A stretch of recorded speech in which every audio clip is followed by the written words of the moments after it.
اچھا رمضان آتا ہے تو ایک عجیب سی بحث شروع ہو جاتی ہے جس کو سن کر مجھے تعجب ہوتا ہے.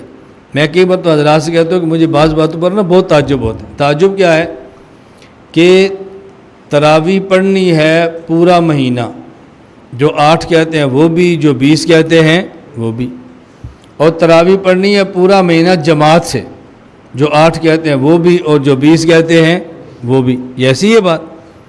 اور جب بحث شروع ہونی ہے تو پھر کہتے ہیں ہم کہتے ہیں تراویح 20 رکعت ہے اور وہ کہتے ہیں تراویح 8 رکعت ہے. ان سے پوچھو جی 20 کیوں ہیں؟ وہ کہتے 8 کیوں ہیں؟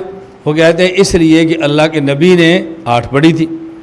اور بھائی حضرت عمر تو 20 کی جماعت کا اہتمام کراتے تھے، تو ہم نے کلمہ عمر کا تھوڑا ہی پڑھا ہے، ہم نے تو اللہ کے نبی کا پڑھا ہے، لہٰذا ہم نبی والی تراویح پڑھیں گے. ہم ان سے پوچھتے ہیں کہ اللہ کے نبی صلی اللہ علیہ وسلم نے تراویح تو پورا مہینہ باجماعت نہیں پڑھی تھی، یہ پورا مہینہ جو باجماعت ہے یہ تو حضرت عمر کا طریقہ ہے. یہ کس کا طریقہ ہے؟ حضرت عمر کا ہے. تو اگر آپ نے نبی والی پڑھنی ہے اور آپ کے خیال میں نبی والی 8 رکعت ہے تو پھر آپ 3 رات جماعت کرا لیا کرو، پورا مہینہ جماعت کیوں کراتے ہو؟ اس پر میں آپ کو ایک لطیفہ سناتا ہوں، پھر بات آپ کو جلدی سمجھ آئے گی.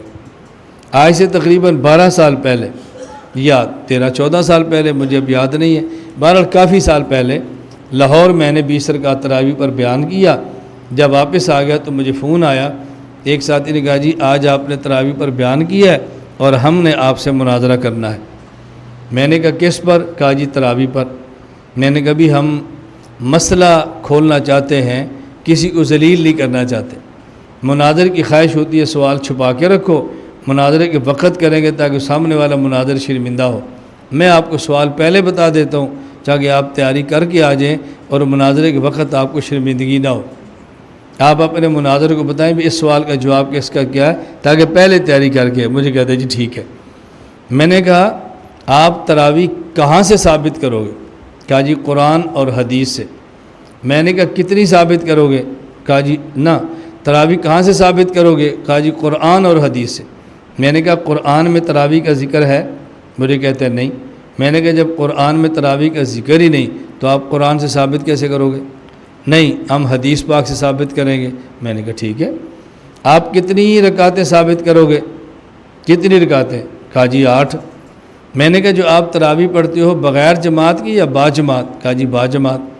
میں نے کہا 3 راتیں یا پورا رمضان؟ کہا جی پورا رمضان. میں نے کہا پورا رمضان تراویح کی جماعت آپ کہاں سے ثابت کرو گے؟ کہا جی صحابہ سے رضی اللہ عنہم اجمعین. میں نے کہا تو پہلے قرآن حدیث سے کہہ رہا تھا، پہلے قرآن چھوڑا پھر حدیث چھوڑی، اب کہتے ہیں صحابہ سے. تو میں نے کہا پورا مہینہ تم جماعت کہاں ثابت کرو گے؟ کہا صحابہ سے. میں نے کہا کتنی رکعت پڑھو گے؟ کہا جی 8. کہاں ثابت کرو؟ کہتا جی حدیث سے. میں نے کہا پھر واپس چل پڑا. پہلے قرآن چھوڑا، حدیث چھوڑی، صحابہ پر آیا.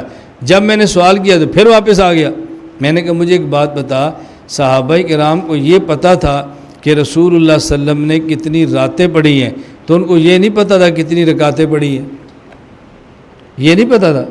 چپ. میں نے کہا چلو ان کی تیاری کر لو، جب تیاری مکمل ہو جائے پھر فون کر لو. 12-13 سال گزر گئے ہیں، ابھی تو فون نہیں آیا. میری گزارش سمجھ آ گئی؟ اس لیے ہم تراویح پڑھتے ہیں 20 رکعت اور پڑھتے ہیں پورا مہینہ اور پڑھتے ہیں باجماعت. اس میں ختم کرتے ہیں قرآن اور پڑھتے ہیں ہر مسجد میں. کتنے کام کرتے ہیں؟ نمبر 1 تراویح 20 رکعت، نمبر 2 پورا مہینہ، نمبر 3 باجماعت، نمبر 4 ہر مسجد، نمبر 5 ختم قرآن. اب یہ ہے پورا عمل. ہمارے تبلیغ والے کہتے ہیں اللہ نے کامیابی پورے دین پر چلنے میں رکھی ہے، تو پھر پوری دلیل دینی چاہیے نا. کوئی ایک حدیث پیش کر دو کہ رسول اللہ صلی اللہ علیہ وسلم نے 8 رکعت پڑھی ہوں، پورا مہینہ پڑھی ہوں، باجماعت پڑھی ہوں اور مسجد نبی کے علاوہ اور مساجد میں بھی حکم دیا ہو اور پھر ختم قرآن کیا ہو. جو تمہارا عمل ہے کوئی ایک حدیث پیش کر دو. اب رسول اللہ صلی اللہ علیہ وسلم کی بجائے کچھ صحابہ سے لیں گے، کچھ بزرگوں سے لیں گے. اور جب ہم کہتے ہیں کہ بزرگوں سے یہ سنا ہے تو کہتے ہیں کلمہ بزرگاں دا پڑھے ہے کہ حضور پاک دا پڑھے. اب آپ ثابت کر دو. گزارش سمجھ آ گئی؟ اس لیے کبھی آپ کو تراویح پر گفتگو کرنی پڑے تو فوراً آدھے عنوان پر بات نہ کیا کرو، جی تسی آپ کہتے ہو 20 ہے، ہم کہتے ہیں 8 ہے، 20 پہ دلیل لاؤ۔ کہا نہیں، آپ کتنی تراویح پڑھتے ہو اس سے پوچھو کہ جی 8، کو جی 2-4 دن یا پورا مہینہ؟ کہا جی پورا مہینہ۔